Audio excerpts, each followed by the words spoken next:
Welcome to CBT News with Cheyenne Malone. Good morning and welcome to the CBT News Daily Newscast. I'm Cheyenne Malone. Thanks so much for joining us. Here's a look at today's top automotive industry stories. Tesla is planning to lay off more than 10% of its employees, according to an internal memo leaked earlier today. The workforce reduction will affect both domestic and international operations, resulting in more than 14,000 job cuts across the globe. In the memo, Tesla CEO Elon Musk wrote, quote, "As we prepare the company for our next phase of growth, it is extremely important to look at every aspect of the company for cost reductions and increasing productivity." Reuters reports that some employees have already been notified of their termination. New vehicle prices dropped again in March as sales and supply levels continued their early year surge. According to Cox Automotive, last month's $47,218 average new car transaction price was 1% lower both month over month and year over year.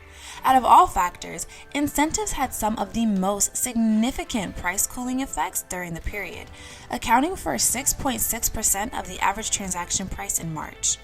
However, pre-pandemic levels of affordability remain distant, with only 2 models retailing for less than $20,000 last month. Dealers have received over $580 million in advance electric tax rebate since the start of 2024, according to an announcement by the U.S. Treasury Department.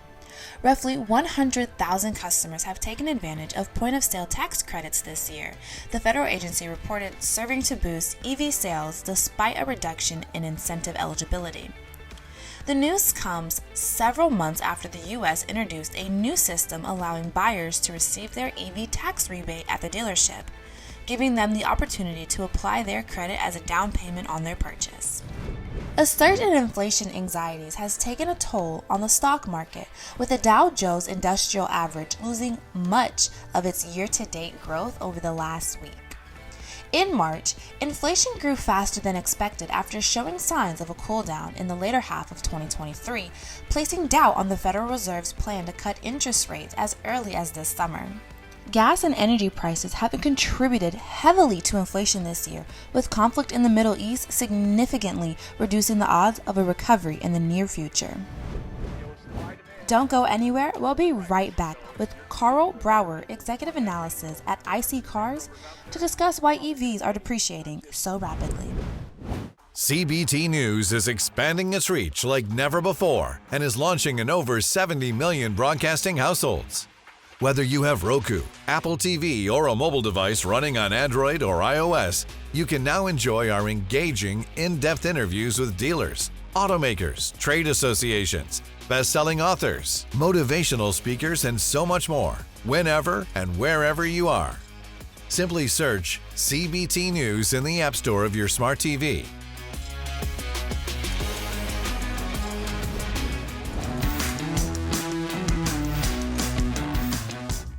We know cars are supposed to lose a certain amount of value with the moment you drive them off the lot. That's generally true. And when we did our research, we found that the average car loses about 12.8% of its value after 1 year. Okay. So that didn't sound too bad, 12.8%.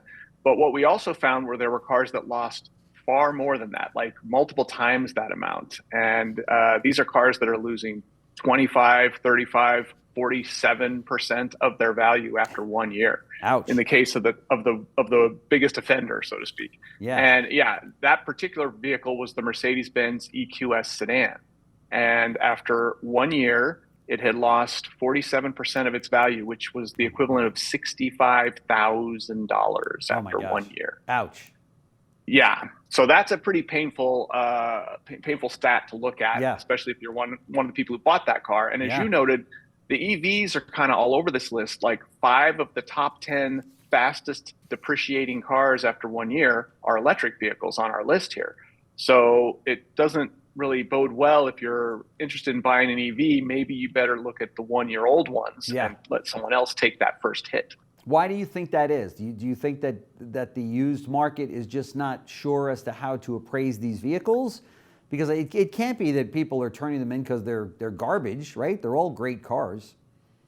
Yeah, I think what it is that I think electric vehicles have a lot in common with premium vehicles, in that in both cases, you generally see premium vehicles, luxury brands lose more value than non-luxury brands because new car buyers are less price sensitive. They want the brand and they'll pay what it takes to get it. Used car buyers are more value oriented. They're more price sensitive. They need to feel like they're getting a decent deal. So they won't pay as much for that premium brand.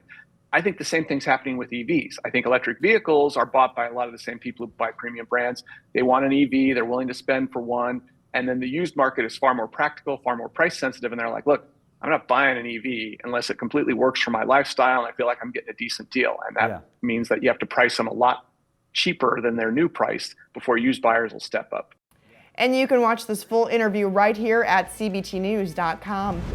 Well, that does it for our show today, but we do invite you right back here tomorrow morning on cbtnews.com. And remember, you can stay up to date with the most recent news and trends influencing the retail automotive industry by following us on TikTok, LinkedIn, Facebook, and X, formerly known as Twitter. And now you can find CBTs in over 70 million broadcasting households.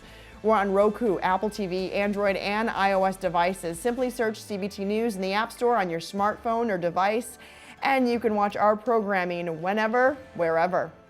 I'm Cheyenne Malone on behalf of all of us at CBT News. See you next time. CBT News, your #1 resource for auto industry news and content.